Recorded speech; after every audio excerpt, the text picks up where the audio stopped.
This week's video is all about how to take your social media seriously. I have the Social Media by Sophia Lee.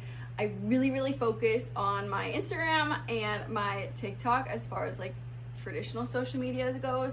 Of course, my blog and Pinterest too, but I feel like when I think of social medias, I think of TikTok and Instagram. So I'm gonna go over specifics on things that I think that you should do if you are trying to take your social media seriously, and things that I have learned in the process of having my social medias. Number one, you have to be consistent about posting. Okay, so I'm gonna give you some examples from my own social medias. On Instagram, my biggest focus is stories. I've seen the biggest success in stories. That's how I've been able to really cultivate a following there.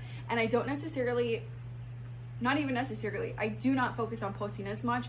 I focus on posting stories, not actual like in-feed posts. I try to get a story out every single day, like literally every single day. And I do that because I want to be top of mind for people, and I really want to let people into my life, and so that they feel like they fully know me. One of the biggest compliments someone can give me is like when a follower will message me or come up to me in real life and be like, I really feel like I know you. I feel like you're one of my friends. You're so real. Like, that is what I'm trying to get to. And I feel like when people start feeling like they know you, they start really caring about you, and they start wondering, I mean, even for me and the influencers that I follow, if I don't see a post from them and there's someone that posts every single day, I'm like, what's wrong with them? What are they doing? Why are they not posting? And that is such a compliment to them, because I feel like I'm a part of their life and I want to know what's going on in their life because I care. And the same thing goes for you. So be consistent on your Instagram stories specifically. I feel like I'll get into TikTok in 2 seconds, but oh my gosh, what was I gonna even say about that? I don't know. Try to be consistent every single day. It's really hard when you're running a business and also doing social medias. Luckily, I have like a team now who's really running the daily, and so I'm able to focus on social media a lot. But in the past, oh my gosh, I would spend out, like, I literally would just work 24/7 because I was trying to let people into my life. And so for my social medias, it's so interesting because I try to show the behind the scenes of work stuff, but at the same time, I try not to. Like, a lot of my content is filmed at home for my more like day-to-day stuff, but I'm still working, filming that content, not necessarily because I wouldn't be doing that stuff. I would be doing that stuff, but filming it just takes so much longer. So a task that would take me 5 minutes is now taking me 15 minutes to film it, and then editing it. And so I have to like almost fake, nothing that I'm posting is fake, but I have to, I'm just working a lot because I'm showing my everyday stuff, which I'm filming, but then I also have not a traditional 9-to-5 job, but I still have another job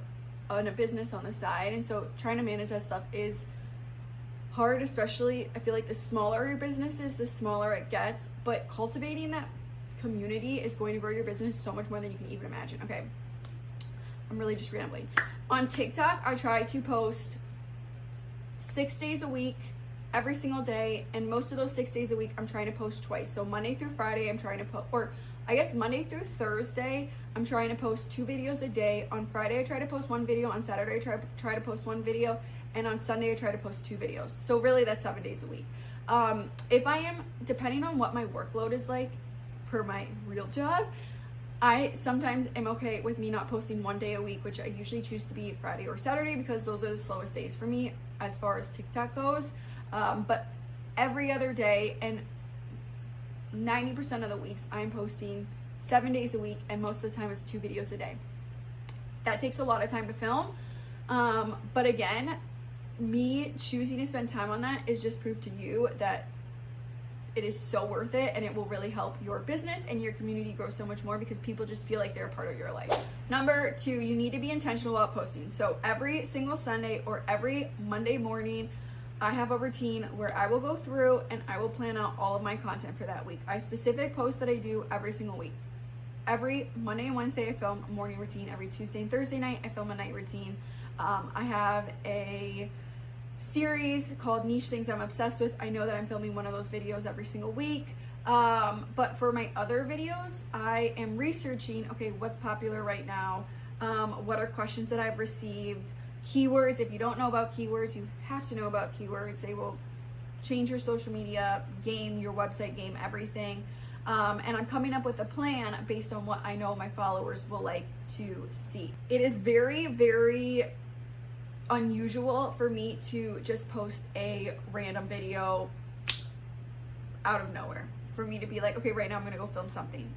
99% of the time, I know that or at least I have an idea in my head, okay, this week I want to post this video. This week on Thursday, I'm gonna film me cooking dinner.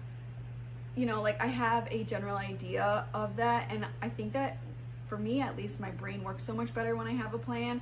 But I really think it helps your content be a lot better than if you were just freeballing it. And for the people that can freeball it, I'm jealous, because that would really stress me out. Number 3, make content for your target audience, not your ego. One of my most said phrases, if you are a subscriber on this channel, you've definitely heard me say it before. No one cares about you, they only care about themselves. At first, I was only making content for other people. For example, if I was posting my skincare products, which that's not even really my niche, but let's just say I was posting my skincare products, I would frame it as the best skincare products to get rid of acne.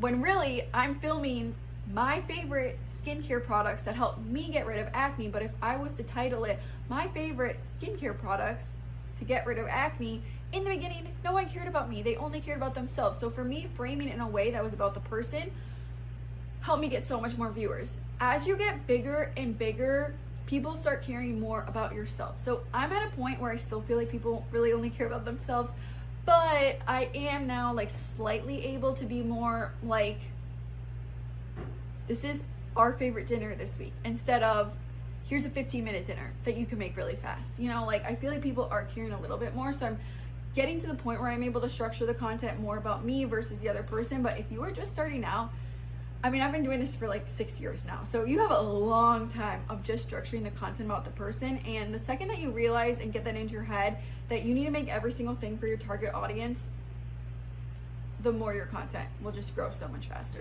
Number 4, you have to think about quality. Now, I really am trying to make my content as real life as possible. So yes, I am thinking about quality a lot, but for me, making the person feel like they're a part of my life and making not everything look perfect is more important. Now, when I say quality, I'm saying film with your front camera. So for example, this video is filmed, everything I film is with my iPhone. This video is filmed with my iPhone, and I'm using the front camera. On TikTok, I'm trying to get so much better about filming with my front camera.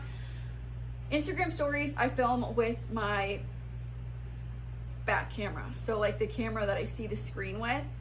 My Instagram stories is where I'm the absolute most real. And so I feel like that is where, I mean, I can just easily prop it up, and that's just how I've always used Instagram stories, and so it's most natural.